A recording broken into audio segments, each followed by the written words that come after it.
Hello എല്ലാവർക്കും എൻ്റെ ചാനലിലേക്ക് വീണ്ടും സ്വാഗതം.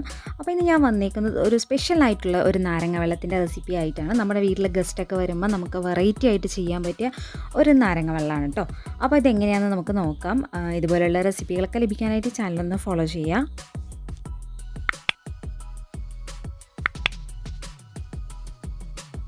അപ്പോൾ ആദ്യം തന്നെ ഞാനൊരു മിക്സർ ജാർ എടുത്തിട്ടുണ്ട്. അതിലോട്ട് ഒരു നാരങ്ങ പിഴിഞ്ഞ് ചേർക്കുന്നുണ്ട്. അപ്പോൾ ചെറുതായതുകൊണ്ടാണ് ഒരെണ്ണം എടുത്തേക്കുന്നത് കേട്ടോ. പിന്നെ ഇതിലോട്ട് 2 ഏലക്കയും കൂടെ ചേർത്ത് കൊടുക്കുന്നുണ്ട്. അതുപോലെ തന്നെ മധുരത്തിന് ആവശ്യമായിട്ടുള്ള പഞ്ചസാരയും ചേർത്ത് കൊടുക്കുക.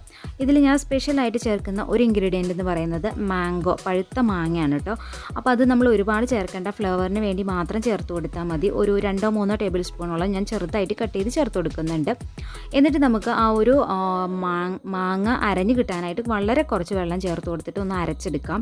ഒരുപാട് വെള്ളം ചേർത്തിട്ടുണ്ടെങ്കിൽ മാങ്ങ നന്നായിട്ട് അരഞ്ഞ് കിട്ടില്ല.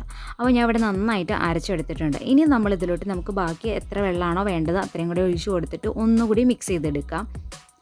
പിന്നെ നിങ്ങൾക്ക് വേണമെങ്കിൽ തണുത്ത വെള്ളം ഈ ഒരു സമയത്ത് എടുക്കാം, അല്ലെങ്കിൽ ഇത് നമ്മൾ തണുപ്പിച്ചിട്ട് കഴിക്കുകയോ അല്ലെങ്കിൽ ഐസ് ക്യൂബ്സ് ചേർക്കുകയോ ചെയ്യാവുന്നതാണ്. ഞാനിപ്പോൾ ഇവിടെ അരിച്ചെടുക്കുന്നുണ്ട്, കാരണം മാങ്ങയിൽ നാരൊക്കെ ഉണ്ടാവും. അതുപോലെ തന്നെ ഏലക്കയുടെ തൊണ്ടൊക്കെ ഒന്ന് പോകാനായിട്ട് അരിച്ചെടുക്കുന്നുണ്ട്. ഇനി ഞാൻ ഇതിലോട്ട് സ്പെഷ്യലായിട്ട് ചേർക്കുന്ന മറ്റൊരു ഇൻഗ്രീഡിയൻ്റ് എന്ന് പറയുന്നത് കസ്കസാണ്. അപ്പോൾ ഞാനത് നേരത്തെ കുതിർത്താനായിട്ട് വെച്ചിട്ടുണ്ടായിരുന്നു. ശരിക്കും നമുക്ക് റിഫ്രഷിംഗ് ആയിട്ടുള്ള ഒരു ഇൻഗ്രീഡിയൻ്റാണ് കസ്കസ്. അപ്പോൾ ഇതിൻ്റെ മുകളിലൂടെ നമുക്ക് ഓരോ സ്പൂൺ കസ്കസും കൂടെ ഇട്ട് കൊടുക്കാം. അപ്പോൾ മാംഗോ ഒരുപാട് ആവരുത്, കാരണം മാംഗോ ജ്യൂസായി പോകും. നമുക്ക് ലൈമാണ് വേണ്ടത്. അപ്പോൾ ഇതുപോലെ എല്ലാവരും ഒന്ന് ട്രൈ ചെയ്ത് നോക്കിയിട്ട് നിങ്ങളുടെ ഫീഡ്ബാക്ക്സ് അറിയിക്കാം.